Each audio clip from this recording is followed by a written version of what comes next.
The Black Sea has once again become the scene of events that could change the course of the entire war. At the end of August, Russian forces announced the use of a new weapon against the Ukrainian fleet, unmanned boats. According to official data, it was precisely such a boat that struck a Ukrainian Navy reconnaissance ship called Simferopol in the Danube Delta area.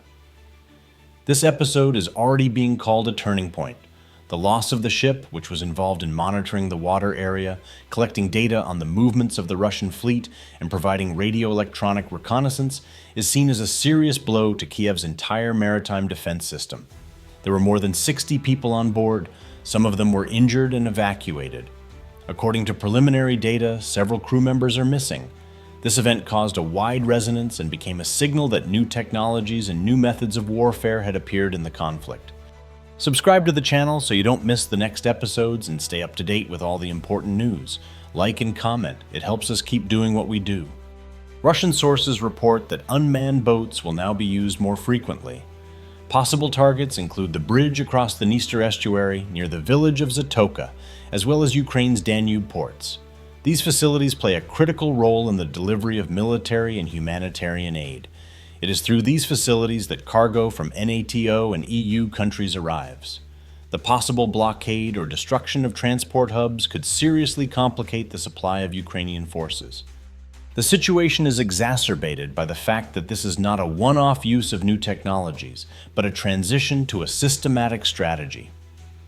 For a long time, Russia has faced attacks by Ukrainian naval drones, which have damaged the Black Sea fleet and posed a threat to shipping. Now Moscow is responding in kind.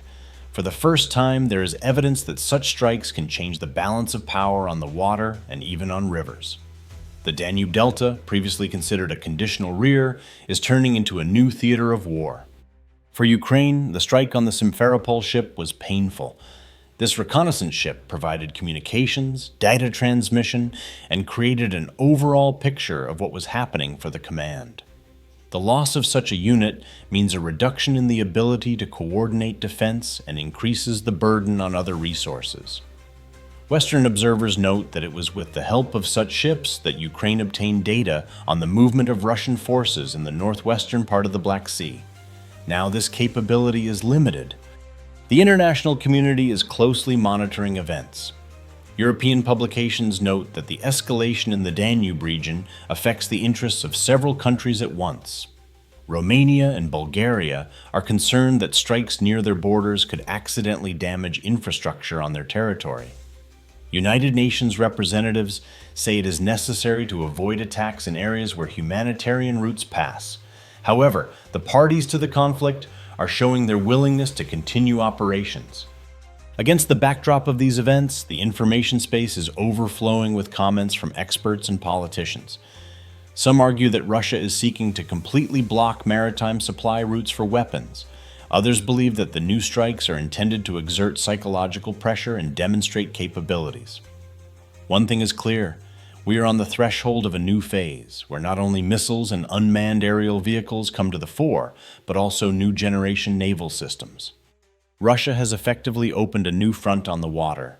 Whereas previously the focus was on land battles and missile strikes, rivers and deltas are now becoming the arena of confrontation. The Danube Delta is of particular importance. It is a network of channels and canals through which a significant part of trade and humanitarian routes pass. It is here that Ukrainian ports have been actively operating in recent months, through which the country exported products and received aid. Now these routes are under threat. According to Russian sources, the use of unmanned boats allows for precision strikes without risk to crews. The boats are small, inconspicuous, and difficult to detect against the background of the water. In shallow waters, narrow fairways, and complex hydrography, they become particularly effective. In comparison, missiles and heavy strike weapons require large resources and pose risks to third-party objects. Boats, on the other hand, operate selectively. The strike on the Simferopol showed that the new tactic works. The Ukrainian military acknowledges the damage but is trying to downplay the significance of what happened. However, experts emphasize that this is a key intelligence asset. The ship was used for monitoring in the northwestern part of the Black Sea, as well as for controlling the movement of ships in the Danube estuary. In addition, it provided radio-electronic reconnaissance and data relay. In fact, it was a floating command center. Its loss is comparable to the loss of a command post on land. The history of confrontation on the water dates back to 2023, when Ukraine first used naval drones to attack the Black Sea Fleet. At that time, these strikes were perceived as an innovation. Kyiv showed videos of the attacks and reported damage to Russian ships. This became part of the information war and seriously affected the situation in the region. Russia was forced to strengthen the defense of Sevastopol and other bases, install barriers, and deploy additional surveillance equipment. Now the situation is changing. Moscow claims that it has managed to develop its own boats, conducted exercises, and already used them in real conditions. The political context is also becoming more acute. The Russian leadership sees blocking the Danube routes as a way to put pressure on Ukraine and its allies. These routes were used to supply fuel, ammunition, and equipment. In addition, Ukrainian grain and other goods were exported via the Danube, which was important for the economy. A possible blockade would hit not only the military sector, but also the country's economy. In response, Kiev has stated that it will strengthen the protection of its ports and look for new supply routes. Options for redirecting cargo via the Polish border and the Baltic states are already being discussed. However, experts note that these routes are significantly longer and more expensive and are already under attack from Russian drones. There is also active discussion in the media about the bridge in Zatoka. This railway and road structure across the Dniester estuary has been hit by missiles several times, but it has always been possible to repair it. Now there is talk that a group of 10 or 12 boats could cause critical damage to the structure. For Kyiv, this would mean the loss of an important transport hub through which supplies are delivered to the south of the country. Ukraine's Western allies are expressing concern. European Union representatives emphasize that attacks on the Danube infrastructure could affect the security of the whole of Europe, as the Danube is an international river. At the same time, Washington and Brussels continue to discuss new aid packages for Kyiv. Experts believe that allies will be forced to speed up the transfer of anti-marine drone systems and surveillance equipment. Meanwhile, images and comments are appearing on social media that are heightening concerns. Users are posting photos from the Vilkovo area and other settlements in the Odessa region, where the consequences of the strikes are visible. Local residents report hearing explosions and that movement on certain sections of the river is restricted. Ukrainian authorities have officially confirmed the damage but are asking people to remain calm. The events of recent weeks clearly show that the war is entering a new phase. Whereas unmanned boats were previously a weapon used by Ukraine, they are now also being actively used by Russian forces. As a result, we are seeing a picture of a two-sided confrontation on the water. Each side is looking for ways to block the enemy's routes and disrupt its supplies. Experts often suggest that the attack on Simferopol is only the beginning of a larger campaign. In the coming months, we can expect a series of strikes on Ukrainian ports on the Danube. The greatest threat comes from facilities such as Kilia, Izmail, and Reni. These are key points through which goods and military aid flow. Their paralysis will lead to serious problems for Kyiv. The bridge across the Dniester estuary is also an important element in this picture. Its significance cannot be overestimated. Trains and convoys of trucks carrying cargo pass over it. Attempts to destroy the bridge have been made before, but if a massive attack by boats is carried out with missile support, the likelihood of completely destroying the structure increases. In that case, southern Ukraine will find itself in an even more difficult position. Historically, the Danube has always been of strategic importance. This river connects several countries and serves as a transport artery for Europe. Events in its delta inevitably affect the interests of its neighbors. Romania and Bulgaria are stepping up surveillance of their borders. The press in these countries is discussing whether they will have to introduce additional security measures. The North Atlantic Treaty Organization is closely monitoring the situation and preparing recommendations for its members. The political background is also tense. The European Union is publicly talking about its readiness to impose new sanctions against Moscow. However, at the same time, there are voices saying that prolonging the conflict carries risks for Europe itself. Disruptions in the supply of grain and other goods could lead to price increases and discontent within the Union countries. Domestic political pressure is also growing in the United States. Some experts there are calling for increased aid to Ukraine, while others question the advisability of continued financial support.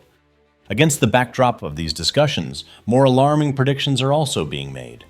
Some analysts believe that the use of unmanned boats paves the way for full-scale operations on rivers and in shallow waters. This means that the usual boundaries of war are being erased. What seemed impossible yesterday is becoming a reality today. Not only the sea, but also inland waterways are becoming a zone of risk.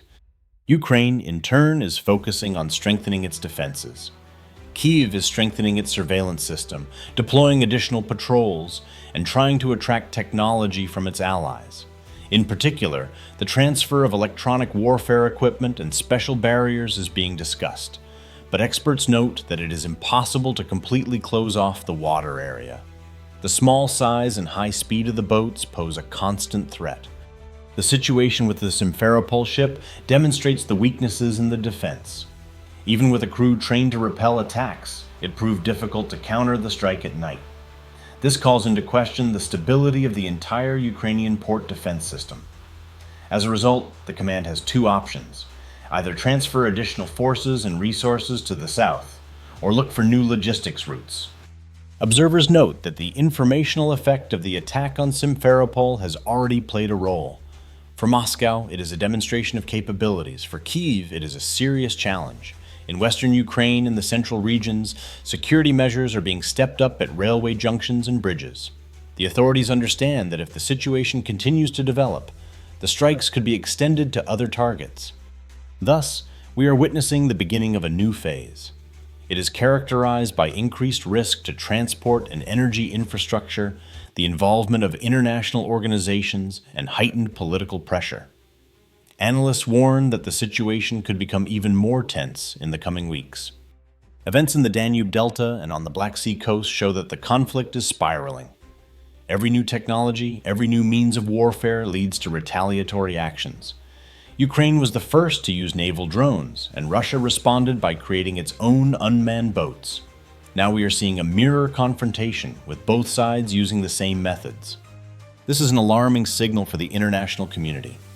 If the attacks on the Danube continue, not only Ukrainian facilities will be threatened, but also the routes used by other countries. Romania is already discussing plans to evacuate certain port areas in the event of large-scale strikes.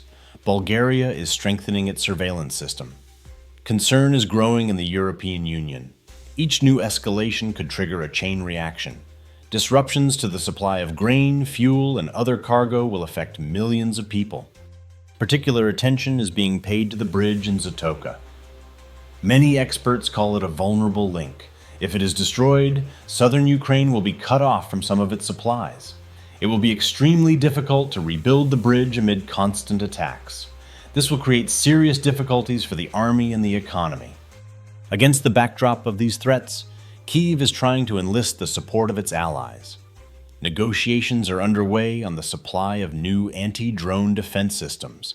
Projects to strengthen the coastline are being considered, but time is working against Ukraine. While decisions are being made and agreed upon, new strikes could cause additional damage. In Russia, there are statements that the operation in the Danube Delta is only the beginning. The General Staff has been tasked with reducing Ukraine's ability to use sea routes. This includes strikes on port infrastructure, repair bases, and fuel depots. If this plan is implemented, Ukraine risks losing a significant part of its logistical capabilities. International experts are developing different scenarios.